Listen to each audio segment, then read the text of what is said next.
बिस्मिल्लाहिर्रहमानिर्रहीम। अस्सलाम वालेकुम। मैं हूं नुमान रशीद और आप देख रहे हैं मेरा YouTube channel something about statistics. मैं अपने इस यूट्यूब चैनल पर आपको वेलकम कहता हूं। हम मेजर्स ऑफ सेंट्रल टेंडेंसी अपने वीडियो लेक्चर्स के ज़रिए कवर कर रहे हैं। हमने बहुत से videos measure of central tendency के हवाले से बनाई।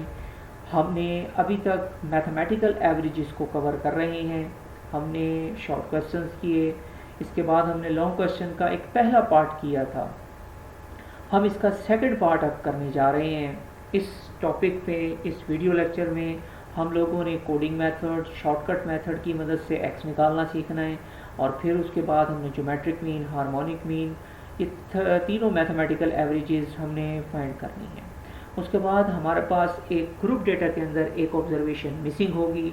हम उस मिसिंग ऑब्जर्वेशन को फाइंड करेंगे और उसके बाद हमने देखना है कि एक हम लास्ट क्वेश्चन हमारा होगा जिसमें हमने कंबाइंड ज्योमेट्रिक मीन को फाइंड करना है। उसका फार्मूला कैसा होता है, वो सारी चीज़ें आज हम इस वीडियो लेक्चर का हिस्सा होने जा रही हैं। अपने टॉपिक पे जाने से पहले एक छोटी सी गुजारिश कि जिन लोगों ने मेरा चैनल, बल्कि आपका ही चैनल है समथिंग अबाउट स्टैटिस्टिक्स, ने सब्सक्राइब नहीं किया तो काइंडली मेरे चैनल को सब्सक्राइब कीजिए और साथ बेल आइकन को हल्का सा पुश कर दीजिए। आते हैं जी अपने टॉपिक की तरफ। देखें, हमारे पास एक क्वेश्चन आ जाता है कि ये हमारे पास एक क्वेश्चन है और क्वेश्चन कहता है कि जी from the following data find the missing observation. हमारे पास ये जो मिसिंग फ्रीक्वेंसी है हमें ये फाइंड करनी है कि ये क्या होगी। जबकि इस ग्रुप डेटा का उन्होंने जो अरिथमेटिक मीन फाइंड करके दिया है वो है 15.38। तो आप लोगों को ये पता चलना चाहिए कि ये एक डिस्क्रीट ग्रुप डेटा है। डिस्क्रीट ग्रुप डेटा की क्या निशानी होती है कि आपके पास इसकी क्लासेस नहीं बनी होती। तो इस वक्त ये क्लासेस के बगैर डाटा है हमारे पास, इसमें क्लासेस नहीं दी हुई। तो बेटा ये जो एक डाटा है ये हमारे पास ग्रुप डेटा तो है लेकिन ये डिस्क्रीट ग्रुप डेटा है और इस डिस्क्रीट ग्रुप डेटा की उन्होंने जो एवरेज है वो हमारे पास 15.38 यानी कि 15.38 हमारे पास इसका अरिथमेटिक मीन फाइंड करके उन्होंने दिया हुआ है। लेकिन आप ये देखें कि ये नंबर ऑफ स्टूडेंट्स यानी कि जो ये फ्रीक्वेंसी दी हुई है उसमें एक फ्रीक्वेंसी हमारे पास मिस है। उसको उन्होंने ए का नाम दे दिया कि आप भाई ये वाली जो फ्रीक्वेंसी है ये हमें फाइंड करके बताएं कि ये वैल्यू किसके इक्वल होगी। तो बेटा इस क्वेश्चन को सॉल्व करने का सबसे आसान तरीकाकार यही है कि हमें अरिथमेटिक मीन का फार्मूला सॉल्व करना पड़ेगा। यानी कि एफ एक्स हम मल्टीप्लाई करेंगे। देखिए मिड वैल्यूज़ जो हैं ये हमारा एक्स कहलाएंगी, ये सारे एक्स हैं हमारे पास, और नंबर ऑफ़ स्टूडेंट्स जो हैं ये हमारी फ्रीक्वेंसी कहलाएंगी। क्योंकि जाहिर है कि नंबर ऑफ़ का मतलब यही होता है तादाद को जाहिर कर रहा है, तो ये हमारी फ्रीक्वेंसी होंगी। और मिडल वैल्यू जो हमारे पास है, मिड वैल्यूज़ जो हैं हमारे पास, वो हमारे पास जो हैं वो फ्रीक्वेंसी कहलाएंगी, वो सॉरी हमारे पास एक्स कहलाएंगी। अब देखें मैं इसके सोल्यूशन की तरफ जाता हूँ। मैंने आगे इसका सोल्यूशन किया हुआ है। देखें we know that mean of the data set जो हमारे पास है वो 15.38 है। आपको पता होना चाहिए इसका अरिथमेटिक मीन जो है 15.38 है। और वो हमने कैसे हासिल किया होगा, X bar is equal to summation F X over summation F, ये हमारे पास यानी कि अरिथमेटिक मीन का डायरेक्ट मेथड से हमारे पास कैलकुलेशन हुई भी होती। तो बेटा अब हमारे पास क्या है कि हमने अरिथमेटिक मीन के लिए जो बेसिक कैलकुलेशन करनी होती हैं वही हमने इस क्वेश्चन में भी करनी है। हमारा पास एक्स दिया हुआ है 10, 12, 14, 16, 18 और 20। सेम एज उनकी फ्रीक्वेंसी, उनकी कोरिस्पॉन्डिंग फ्रीक्वेंसी दी हुई है। 10 की 3 है, 12 की 7 है, 14 की जो है वो ऑब्जर्वेशन क्योंकि मिसिंग है यही हमने फाइंड करनी है, और इसी तरह 16 की। अब आपने बेटा अगले कॉलम में यानी कि थर्ड कॉलम में आपने क्या करना है, आपने f को x के साथ मल्टीप्लाई कर देना है। ये x है हमारे पास और ये f है, 1 बाय 1 इनको मल्टीप्लाई करते हैं। तो 10 मल्टीप्लाइड बाई 30 आ जाएगा, 12 7 के साथ, इस तरह करके सारे। लेकिन इस जब आपने यहाँ पहुँचना है तो बेटा आपने करना क्या है, क्योंकि इस वक्त हमारे पास इस a के साथ कोई नंबर नहीं है, तो इसलिए हम क्या कर देंगे, इसको ब्लैंक कर देंगे, यानी कि 14a करेंगे।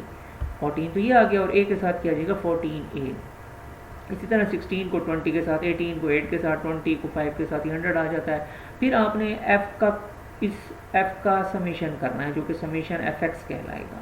और क्योंकि मेरे पास इस वक्त ये सारी वैल्यूज़ ऐड होंगी 100, 144,320, 84 और 30। लेकिन ये वाली ऑब्जर्वेशन जो है, क्योंकि इसमें ए नहीं है, इसलिए मुझे इसको एज इट इज़ ही ऐड करना पड़ेगा और मेरे पास जो सम होकर आंसर आता है, यानी समीशन एफ एक्स आता है बेटा, वो ये आ जाता है। क्या है जी, 678 प्लस 14a। और ये 14a बेटा कौन सा है हमारे पास? ये 14a स्टूडेंट्स ये है हमारे पास जो हमने इसमें चढ़ा था, ये हमारे पास 14a है। सबको ऐड किया और हमारे पास ये जो था ये हमारे पास 14a ही रह गया। स्टूडेंट्स इस तरह हमारे पास 678 जो है वो बाकी वैल्यूज़ का होगा, लेकिन ये 14a जो है वो हमने वैसे ही ऐड कर दिया क्योंकि a हमारे पास मिसिंग है। इसी तरह फ्रीक्वेंसीज़ का सम हमने किया, लेकिन यहाँ पर हमारे पास क्या आ जाएगा 43 और प्लस हमारे पास क्या आ जाएगा, जो मिसिंग ऑब्जर्वेशन है वो हमारे पास क्या होगी, ए हमने वैसे ही ऐड कर दिया। अब आप समीशन एफ एक्स की जगह पर, यानी कि इस समीशन एफ एक्स की जगह पर ये सारी वैल्यू, ये हमारे पास जो सब्स्टिट्यूट पड़ा हुआ है, हमने इसको उसके अंदर पुट कर देना है। और समीशन एफ की जगह पर स्टूडेंट्स हमने क्या करना है, हमने 43 प्लस ए हमने पुट कर देना है। तो अरिथमेटिक मीन उन्होंने गिवन है हमारे पास 15.38, बस आपने क्या करना है बेटा 15.38 एज इट इज़ ही, और 678 प्लस 14a और समीशन एफ की जगह पर 43 प्लस a। अब इस वक्त हम इसको क्रॉस मल्टीप्लाई की तरफ जाएंगे, यानी कि हमारे पास क्या है 43 प्लस a जो होगा 15.38 से मल्टीप्लाई होगा और 678 प्लस 14a हमारे पास ये आ जाएगा। अब देखें कि 15.38 जो है वो 43 के साथ मल्टीप्लाई जब होगा तो ये वाला आंसर आएगा हमारे पास, सिर्फ इतना आंसर। और जब 15.38 जो है वो a के साथ मल्टीप्लाई होगा तो स्टूडेंट्स सिर्फ इतना आंसर आएगा हमारे पास, ये चीज़। और इसी तरह 678 प्लस 14a जो है वो हमारे पास ये होगा, जिसको मैं इस वक्त हाईलाइट कर रहा हूँ। अब बेटा आपने स्टूडेंट्स करना क्या है, अब आपने ये करना है जो ए की ऑब्जर्वेशन, यानी कि जिनके साथ ए है उनको एक साथ लिख लें और जिसमें ए मौजूद नहीं है उनको एक साथ लिख लें। अब मैंने किया है कि 15.38 यानी कि 14a जो है वो इधर आके माइनस हो जाएगा, यानी कि 15.38 के साथ, तो हमारे पास क्या आ जाता है 1.38 आ जाएगा, और 1.34 जो है वो 678 से माइनस होगा तो हमारे पास क्या आ जाएगा 16.66 आ जाएगा। अब a हमने फाइंड करना है, तो क्या करना है स्टूडेंट्स, 1.38 से हमने इसको डिवाइड कर देना है, तो जो आंसर आएगा वही हमारा a होगा, और वो a हमारे पास जो है वो किसके इक्वल है, हमारे पास 12 के इक्वल है। आपने सिंपली इसमें क्या किया है, आपने एफ एक्स का कॉलम बनाया है, जो 14a था उसको आपने वैसे ही रहने दिया और बाकियों को आपने ऐड कर लिया। बिल्कुल इसी तरह आपने f को भी ऐड किया, लेकिन जो a था उसको आपने वैसा का वैसे ही रहने दिया। अब अरिथमेटिक मीन के अंदर 15.38 हमारे पास जो है वो ये है, यानी कि अरिथमेटिक मीन जो इस फॉर्मूले के मुताबिक है, ये जो हमारे पास है वो 15.38 है। इसके अलावा हमारे पास जो समीशन एफ एक्स था वो हमारे पास यही ऑब्जर्वेशन का जो सम था वो ये है हमारे पास, और 43.a जो है वो हमारे पास समीशन है। क्रॉस मल्टीप्लाई किया, a की वैल्यू इकट्ठी कर ली और बाकी जो था उसको दूसरी साइड पर हम ले आए, इक्वल की दूसरी साइड पर ले आए। तो a से अब हमने क्या है a की वैल्यू फाइंड करनी है, तो 1.38 से इसे डिवाइड करेंगे, ये राउंड करके तकरीबन अप्रॉक्सीमेटली जो हमारे पास a का आंसर आता है वो 12 ही आ जाता है। ये वो अब क्वेश्चन था जो हमारे पास मिसिंग ऑब्जर्वेशन की मदद से मिसिंग ऑब्जर्वेशन थी और हमने अरिथमेटिक की मदद से सॉल्व किया। इसी तरह बेटा हमारे पास स्टूडेंट्स एक और क्वेश्चन आ जाता है। ये क्वेश्चन बड़ा सिंपल सही है और मैंने एक ही क्वेश्चन पर तीनों के तीनों फार्मूले यानी कि अरिथमेटिक, ज्योमेट्रिक और हार्मोनिक मीन लगाकर इनको फाइंड कर लिया है, ताकि आप लोगों को मैथमेटिकल एवरेजेस जो कि सिर्फ फार्मूलों से सॉल्व होते हैं, आप उनको फार्मूलाज से हल करना सीख जाएं। अब ये क्वेश्चन इस वक्त हमारे पास जो दिया हुआ है ये आप लोगों को कॉन्टीन्यूअस ग्रुप डेटा का है, क्योंकि इसमें क्लासेस दी गई हैं हमारे पास। फर्स्ट क्लास, पहली क्लास जो है वो हमारे पास 0 से 10 है, फिर 10 to 40 है, 40 to 90 है, 90 to 100 है, 100 to 105 है, इस तरह करके, और उनके साथ उनकी कोरिस्पॉन्डिंग फ्रीक्वेंसी दे दी गई है। स्टूडेंट्स यहाँ तक सिर्फ ये 2 कॉलम्स जो हैं ये हमारा क्वेश्चन है, सिर्फ ये जो कॉलम्स हैं हमारे पास 2 कॉलम्स, ये हमारा क्वेश्चन है। और उसके बाद यहाँ से यहाँ तक ये जितनी भी क्वेश्चन है, ये सारी जो टेबल बनी हुई है आपके पास, ये हमारा सलूशन होगा। तो हमें इसके सलूशन पर जाना है। हमें क्या करना होगा, सबसे पहले मिड पॉइंट निकालने होते हैं। आपको मैं बताता हूँ कि मिड पॉइंट हम लोग इनके कैसे निकालते हैं। स्टूडेंट्स, मैं आप लोगों को बताता हूँ कि इनका मिड पॉइंट हम लोग कैसे कैलकुलेट करते हैं। तो आप लोगों के पास ये जो हमारे पास कॉलम्स बने हुए हैं इस टेबल के, ये हम लोगों ने फाइंड करने हैं और बाकी की कैलकुलेशन फिर हम लोगों ने कर लेनी है। तो स्टूडेंट्स, आप लोगों को पता है कि मिड पॉइंट कैसे आते हैं। इस क्लास को आपने क्या करना है, ऐड करना है और 2 पे डिवाइड कर देना है, यानी कि 0 इसकी लोअर लिमिट है और 10 जो है इसकी अपर लिमिट है। तो आपने स्टूडेंट्स इनको ऐड करना है और 2 पे डिवाइड करना है। तो 10 डिवाइडेड बाई 2 जो होता है 5 होगा। इसी तरह 40 और 10 को ऐड करेंगे और 2 पे डिवाइड करेंगे। ये हमारे पास सारे के सारे जो है ना, ये कॉलम, थर्ड कॉलम जो है हमारा x आ जाएगा। स्टूडेंट्स, जब x आ जाएगा तो अब अरिथमेटिक मीन का फॉर्मूला हमारे पास है। इस वक्त हमें उसमें क्वेश्चन में कोई रिस्ट्रिक्शन नहीं है कि हम इसको शॉर्टकट से करें, इसको कोडिंग से करें या हम इसको डायरेक्ट मेथड से करें। तो हम इसको सिंपली डायरेक्ट मेथड से कर लेते हैं, क्योंकि ये डायरेक्ट मेथड हमारे लिए सॉल्व करना आसान होता है। तो f हमारे पास है, आपने क्या करना है, अब एक कॉलम बनाना है f(x) का। तो स्टूडेंट f आपके पास है और x ये है, इन दोनों को आप कॉलम को मल्टीप्लाई कीजिए, आपके पास f(x) का कॉलम आता जाएगा। तो आप देख सकते हैं 130 को 20 के साथ, इसी तरह करके आप 112.5 को 30 के साथ, 102.5 को 120 के साथ, ये सारी कैलकुलेशन मैंने इस वक्त आपके सामने की हुई हैं। ये 2 कॉलम्स जो हैं, सिर्फ ये 2 कॉलम्स, मैं इनका कलर चेंज कर रहा हूँ ताकि आपको समझने में आसानी हो जाए। स्टूडेंट्स, ये जो हमारे पास 2 कॉलम्स हैं, सिर्फ ये हमारे पास अरिथमेटिक मीन के काम आएंगे। और स्टूडेंट्स, ये वाले जो 2 कॉलम हैं, ये हमें ज्योमेट्रिक मीन के काम आएंगे। मैं इनका भी कलर चेंज कर रहा हूँ ताकि आपको रीड करना आसान हो जाए। मैं इनको थोड़ा सा डिफरेंट कलर दे देता हूँ ताकि आपको समझ आ जाए कि हम करना क्या चाह रहे हैं। तो स्टूडेंट, ज्योमेट्रिक मीन के फॉर्मूले के अकॉर्डिंग, देखिए मैं आपको फॉर्मूला भी पहले बता देता हूँ। ज्योमेट्रिक मीन का ये फॉर्मूला है हमारे पास f log x, और साथ समेशन है, समेशन ऑब्वियसली कॉलम का सम है। तो स्टूडेंट, हमें सबसे पहले log x चाहिए। हमें सबसे पहले क्या चाहिए, log x, यानी कि जो हमारे पास x है उसका हमें log चाहिए, जो x वैल्यूज़ हैं उसका हमें क्या चाहिए, log चाहिए। तो आपके पास देखें, आप अपने इस कॉलम की तरफ जाएं जो हमने बनाई है। तो x तो हमने फाइंड कर लिया, कैसे किया, ऐड किया और 2 पे डिवाइड करके x आ गया। तो आपने अब इस वाले कॉलम में क्या करना है स्टूडेंट, लॉग लेना है 5 का, ये आपके पास आ जाएगा। इसी तरह करके 25 का लॉग ये आ जाएगा, 65 का लॉग आपके पास ये आ जाएगा, 95 का लॉग, 102.5 का लॉग, 112.5 का लॉग, 130 का लॉग, ये सारे लॉग की वैल्यूज़ हमारे पास आती जाएंगी।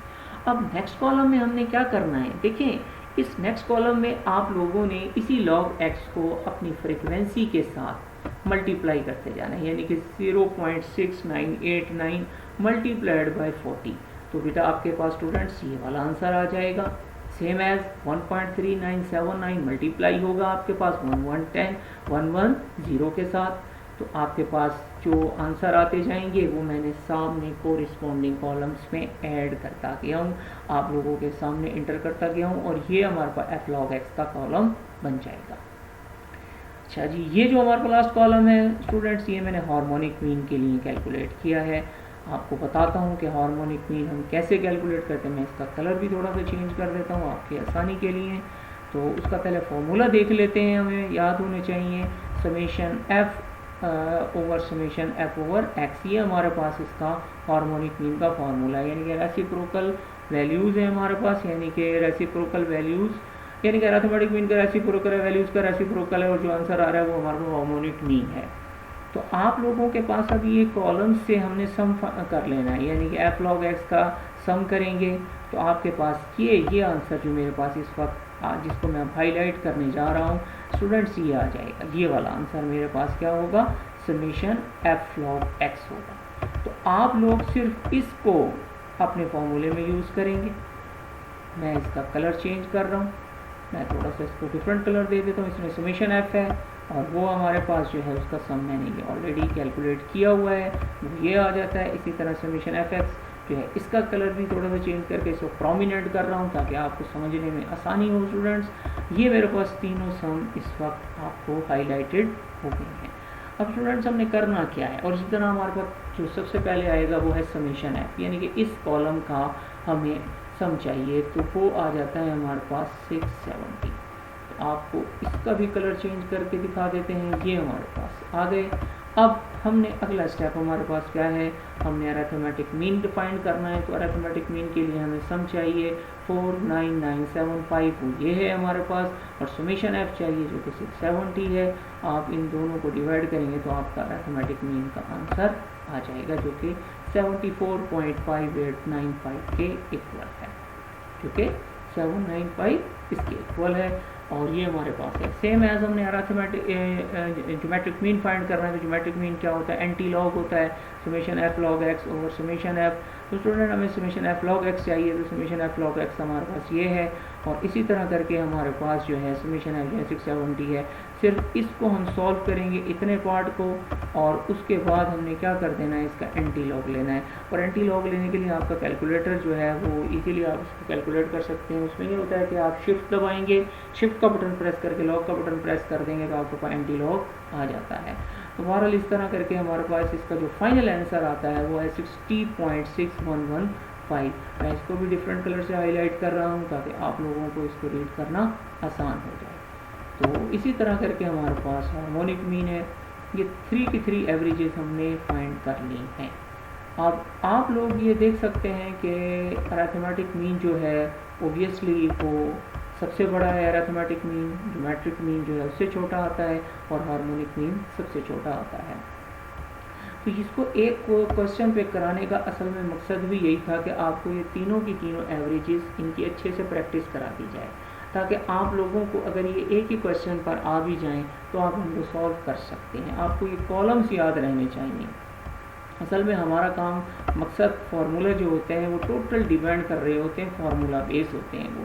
आपको जब इनके फार्मूलाज याद होना शुरू हो गए तो ये कैलकुलेशन आपके लिए मुश्किल नहीं रहेंगी। तो ये वाला क्वेश्चन तो इतना ही था, लेकिन अब हम शॉर्टकट और कोडिंग मेथड के कुछ क्वेश्चन देखेंगे। मैं आपको सिखाऊंगा कि शॉर्टकट मेथड से और कोडिंग मेथड से हम एक्स कैसे बनाते हैं। फिर जब एक्स बन जाएंगे तो उसके बाद फिर हमने arithmetic mean, harmonic mean, geometric mean यानी कि 3 की 3 मैथमेटिकल एवरेजेस फाइंड करनी है। स्टूडेंट्स मैं आपको फिर बता रहा हूँ कि मैं अभी तक मैथमेटिकल एवरेजेस ही कवर कर रहा हूँ। इसके बाद हमने जो अगला मरहला है हमारे पास वो पोजिशनल एवरेजेस का होगा, जिसमें मैंने मीडियन की तरफ जाना है, जिसमें मैंने मोड की तरफ जाना है, और फिर फर्दर हम फ्रैक्टाइल की तरफ जाएंगे, क्वांटाइल, डिसाइल, परसेंटाइल, ये सारी चीज़ें हमारी जो लेक्चर्स का हिस्सा होंगी। अभी सिर्फ और सिर्फ हम लोग जो है वो मैथमेटिकल एवरेजेस फाइंड कर रहे हैं।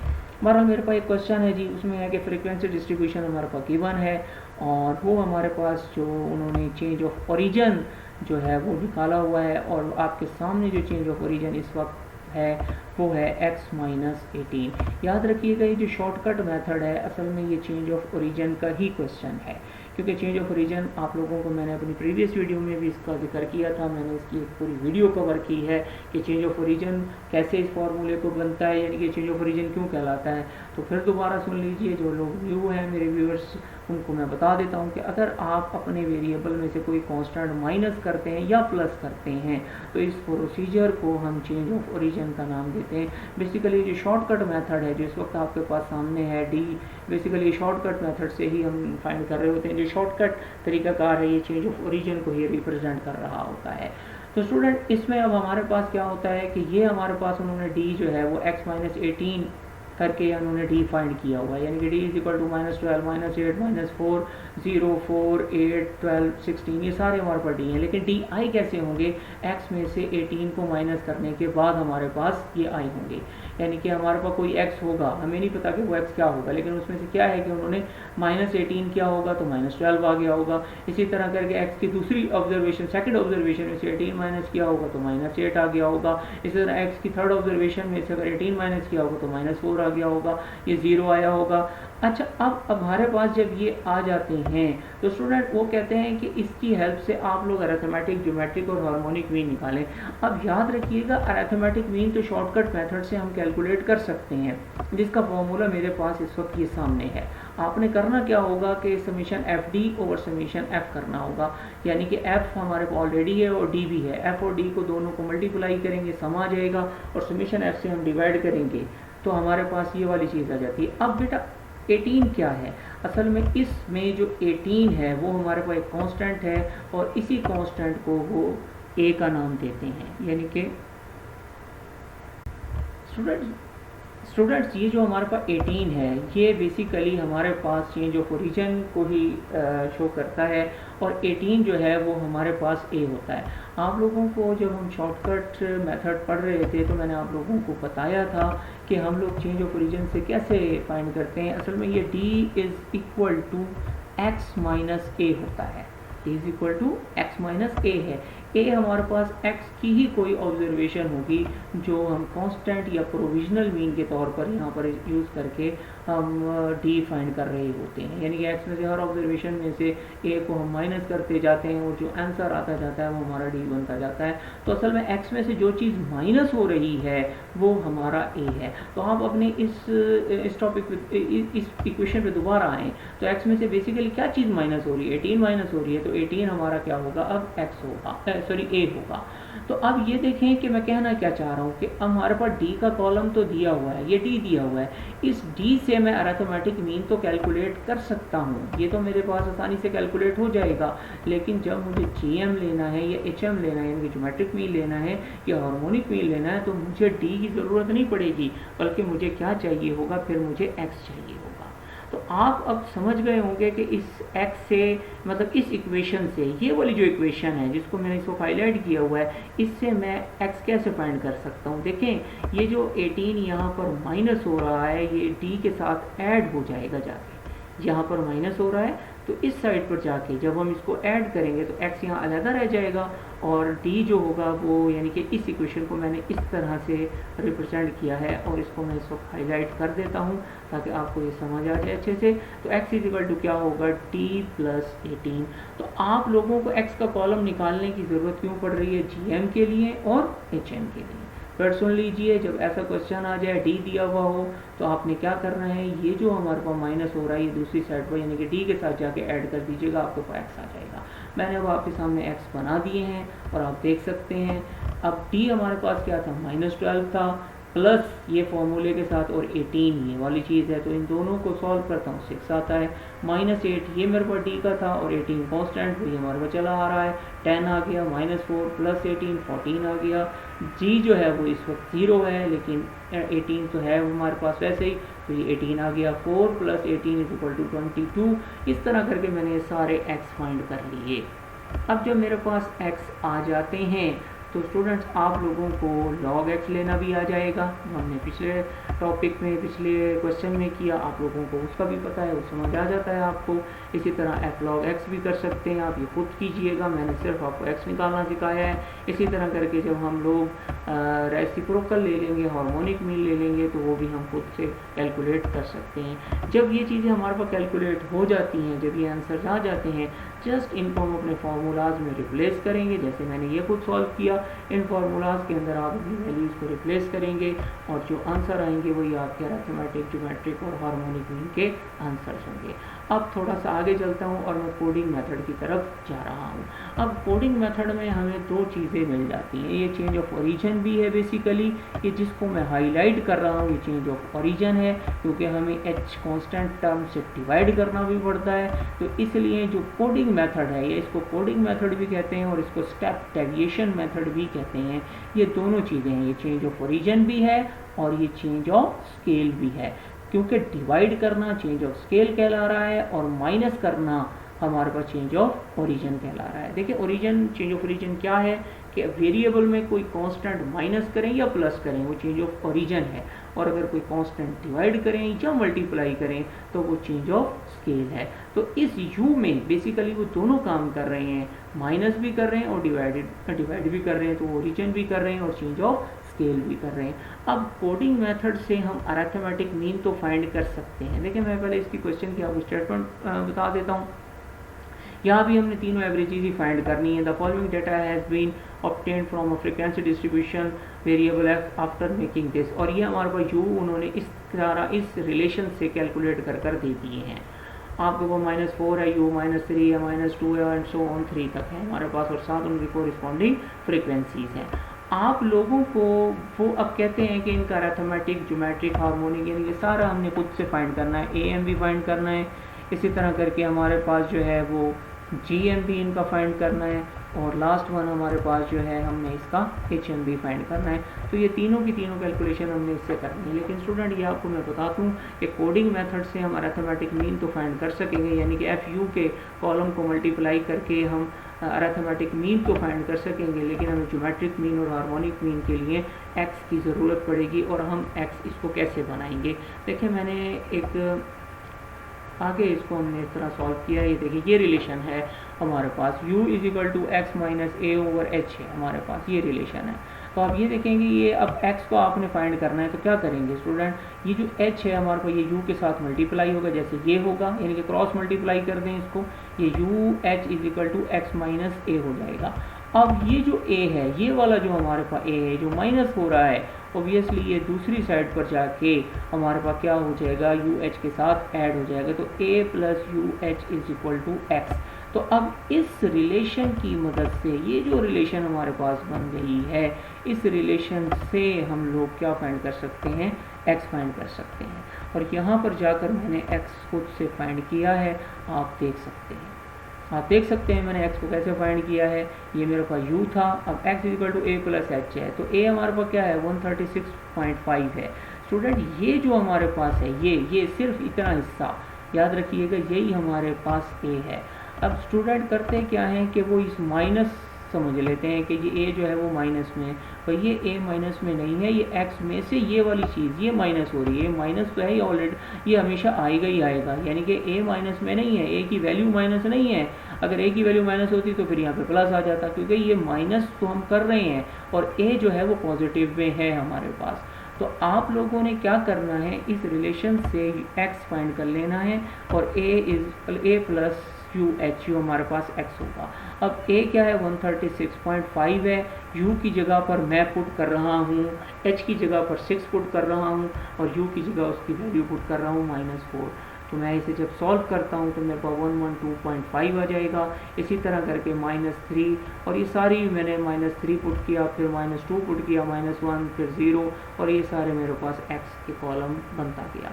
अब जब x आ जाता है तो स्टूडेंट आप log x भी खुद से फाइंड कर सकते हो, f log x भी फाइंड कर सकते हो, f ओवर x भी फाइंड कर सकते हो। लेकिन वो स्टूडेंट जो अरिथमेटिक मीन कोडिंग मेथड से फाइंड करने जा रहे हैं, तो मैंने इसका एक सोल्यूशन यहाँ किया है। आप लोगों के पास कोडिंग मेथड का या स्टेप डेविएशन मेथड का जो फार्मूला है वो ये है, X bar equal to a plus summation F U over summation F multiplied by H. H हमारे पास 6 है, आप यहाँ पर भले लिख लीजिए, एच हमारे पास जो है वो 6 है। इसी तरह करके हमारे पास जो a है वो हमारे पास 136.5 है, 136.5 है। तो आप लोगों के पास समेशन एफ यू चाहिए, तो स्टूडेंट आपको समेशन एफ यू ईजिली मिल जाएगा। मैं इसको थोड़ा सा स्पेस दे रहा हूँ ताकि आप लोगों को फ़र्क महसूस हो, डिफ्रेंशिएट आप कर सकें। अब u आपके पास मौजूद है, ये f है और ये u है, इन दोनों को आप मल्टीप्लाई करेंगे, आपके पास एफ यू का कॉलम आता जाएगा। मैंने अगले स्टेप में जाकर, नेक्स्ट पेज पर जाकर मैंने इसका सम किया हुआ है, तो समेशन एफ यू जो आता है वो -16 आता है। इसी तरह करके समेशन एफ जो है वो 80 है। आपने क्या करना है, अपने इस फार्मूले के अंदर, सिर्फ इस फार्मूले के अंदर आपने इसकी वैल्यूज़ को रिप्लेस करना है। मैं इसका कलर चेंज कर देता हूँ ताकि आप लोगों को रीड करना आसान हो जाए। तो सिर्फ इसमें आपने अपनी वैल्यूज़ को रिप्लेस करना है, जिसको मैंने हाईलाइट किया है, जिसको मैंने येलो किया है। आपने इसके अंदर अपनी वैल्यूज़ को रिप्लेस करना है, यानी कि समेशन एफ यू की जगह पर क्या आ जाएगा, -16 आ जाएगा, समेशन एफ की जगह पर 18 आ जाएगा, और आपके पास इसका आंसर आ जाएगा। अगर हम इसको सॉल्व करते हैं तो इजीली सॉल्व कर सकते हैं। 136 पॉइंट में थोड़ा सा नेक्स्ट जाकर मैं इसको करता हूँ ताकि आप लोगों को ये अच्छे से समझ आ जाए। तो हम करते क्या हैं जी, एक्स बार की जगह पर ये हमारे पास, इसको मैं यहीं से कॉपी करता हूँ, और आपने क्या करना है जी, ये यहाँ कर आपने इसको पेस्ट कर देना है, सिर्फ इसने हिस्से को।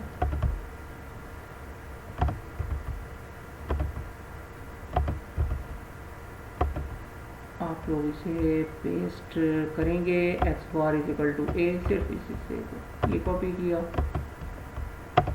और ये आपने पेस्ट कर दिया। तो स्टूडेंट ए जो है वो मेरे पास क्या है 136.5 है, और समेशन एफ यू की जगह पर अब क्या आ जाएगा मेरे को -16 है, और समेशन एफ जो है वो 80 है। समेशन ये जो हमारे पास है, अब ये हम इसको इक्वेशन बना रहे हैं, और इक्वेशन में मुझे लिखना इसको यूँ पड़ेगा कि यहाँ पर मेरे पास क्या आ जाएगा 80 आ जाएगा।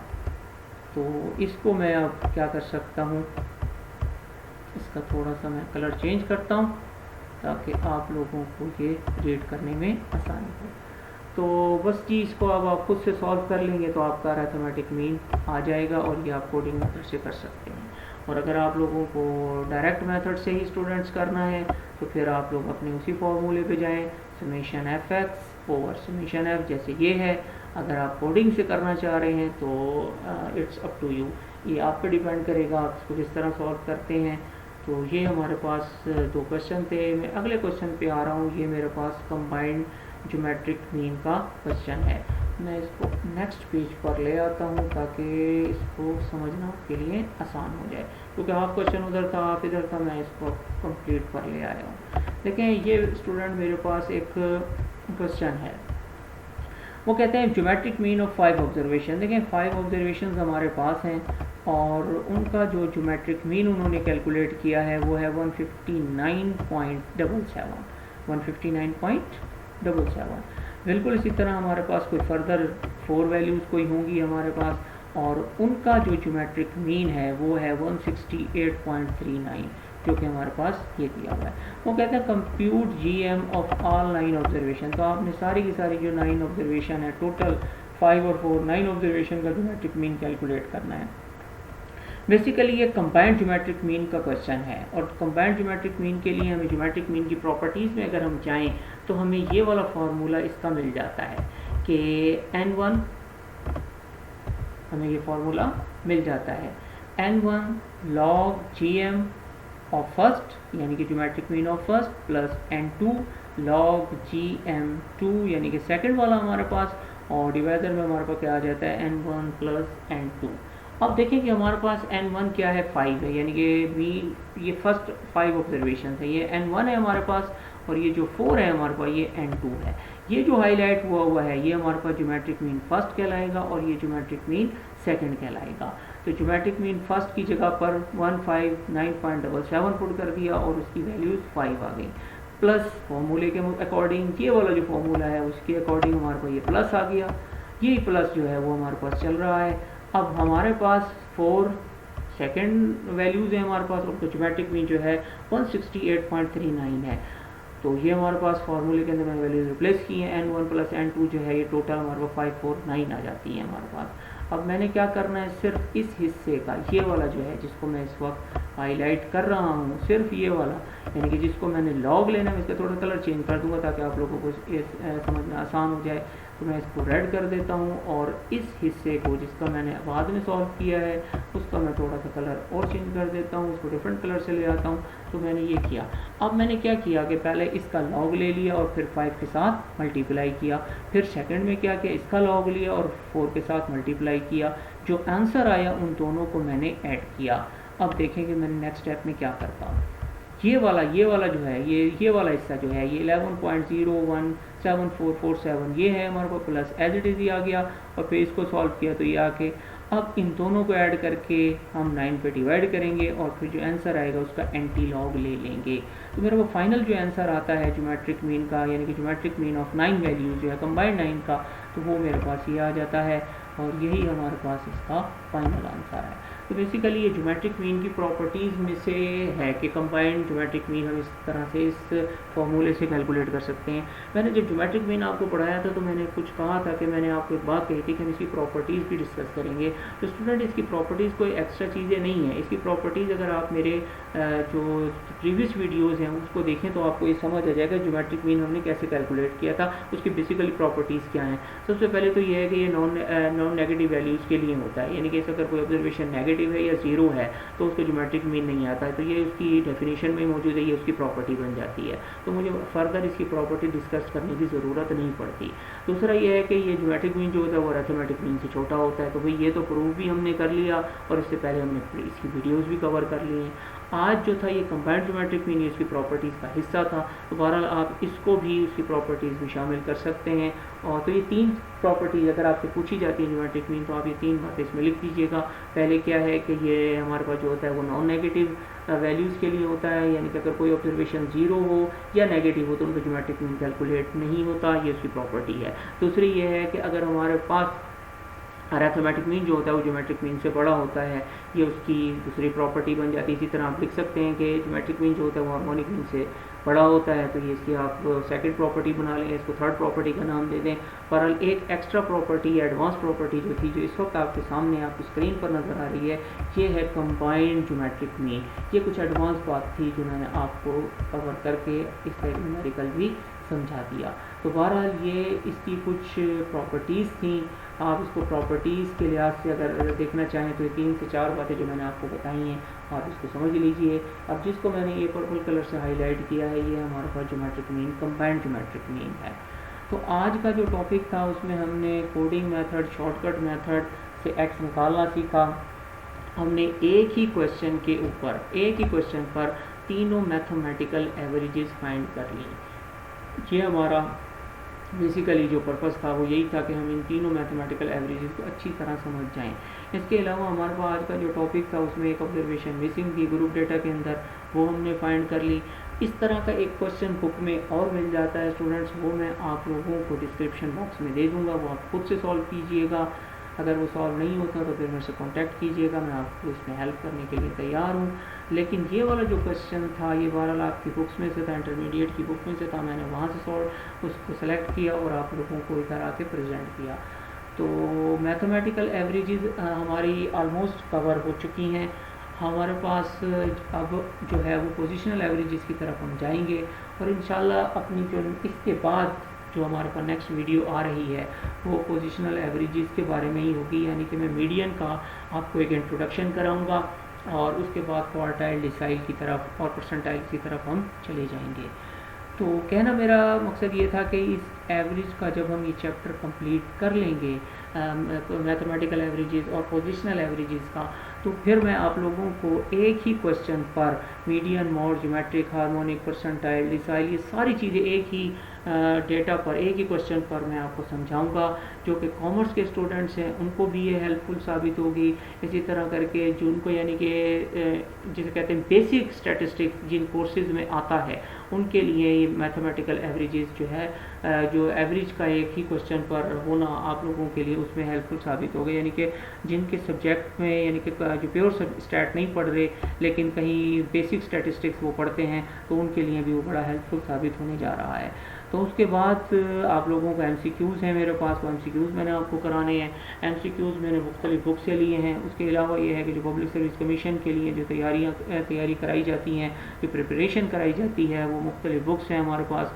कुछ पाकिस्तानी बुक्स हैं, कुछ फ़ॉरेन ऑथर्स की बुक हैं, तो उसमें से मैंने कुछ क्वेश्चन MCQs सेलेक्ट किए हैं, वो इंशाल्लाह प्रेजेंट करेंगे। नेक्स्ट वीडियो लेक्चर में इंशाल्लाह मीडियन करेंगे। बस आज के लिए मेरे पास आपके लिए इतना ही कुछ था। मिलेंगे अपनी नेक्स्ट वीडियो के में, तब तक के लिए अल्लाह हाफिज़, अपना बहुत सा ख्याल रखिएगा।